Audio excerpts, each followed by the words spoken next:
The trouble is not with the Jews. The trouble is with Zionists. Jews don't like Zionists. Most Zionists are false Jews.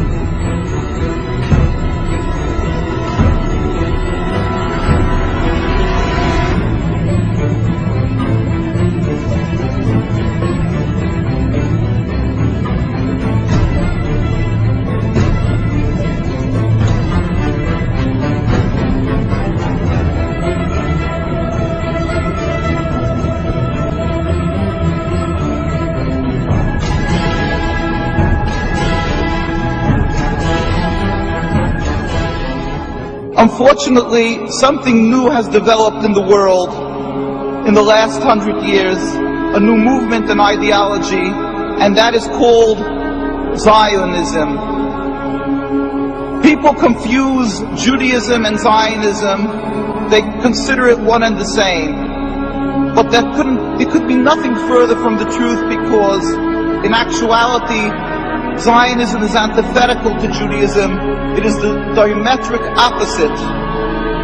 Judaism is a religion, a spirituality, to serve God, to be subservient to God, practiced by Jewish people for thousands of years,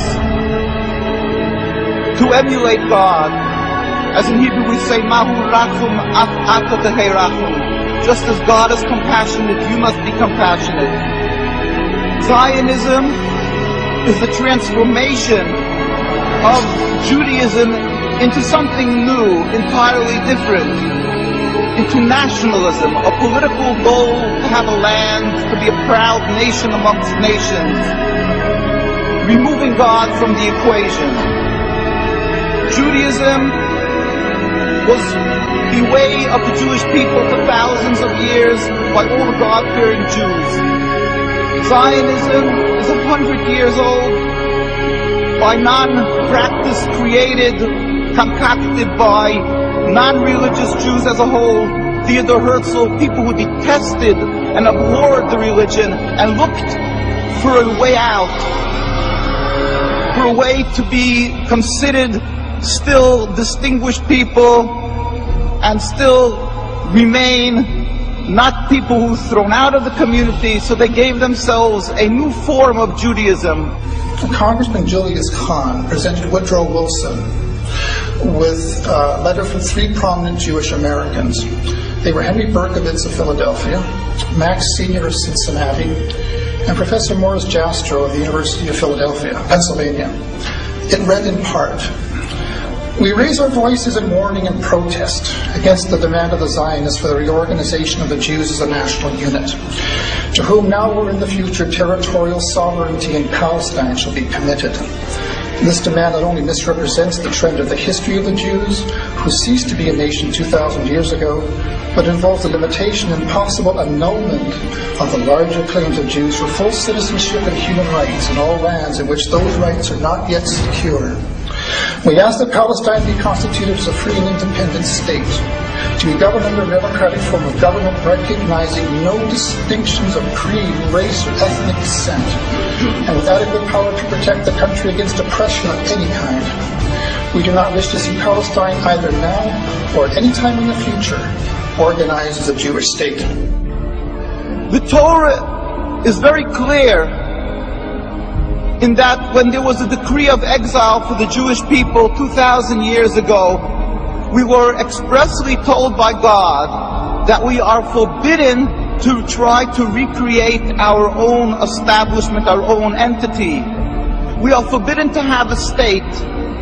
Even in an uninhabited land, we must accept that our being expelled from the land of Palestine and the destruction of the temple was not because of our physical lacking, but only because of our spiritual lacking, that we were not on enough of a high level of spirituality.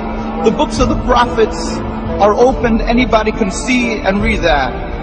And we yearn and pray as a Jewish people for the day when ultimately God will end this exile that we have been sent into by He Himself, without any human intervention, when all humanity will recognize the one God. There will be a metaphysical change in the world.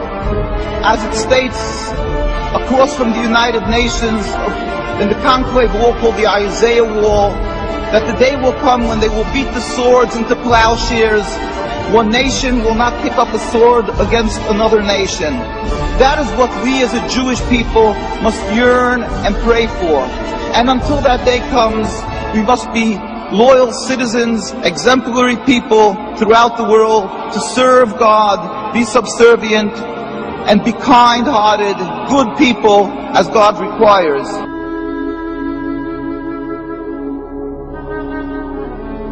I start by saying that I'm a Palestinian with strong Armenian roots, with a commitment to serve Palestine as a whole.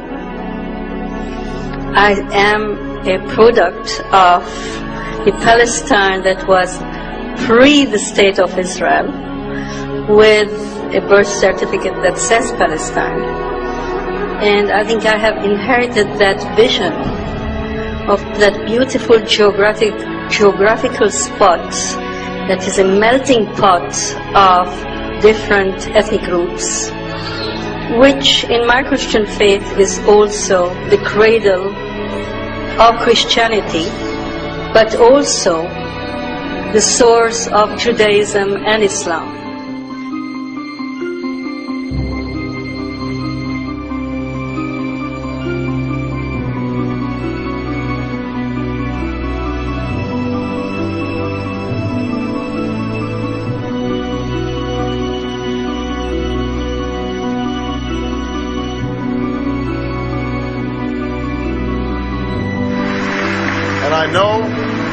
And I know that when I visit AIPAC, I'm among friends, good friends.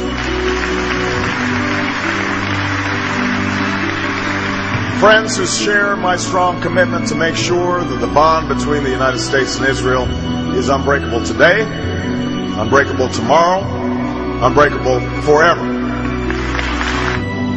I have been proud to be a part of a strong bipartisan consensus that has stood by Israel in the face of all threats. That is a commitment. That is a commitment that both John McCain and I share, because support for Israel in this country goes beyond party.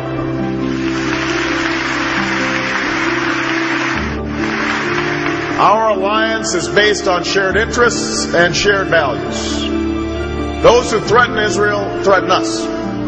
Israel has always faced these threats on the front lines, and I will bring to the White House an unshakable commitment to Israel's security. We know that the establishment of Israel was just and necessary, rooted in centuries of struggle and decades of patient work.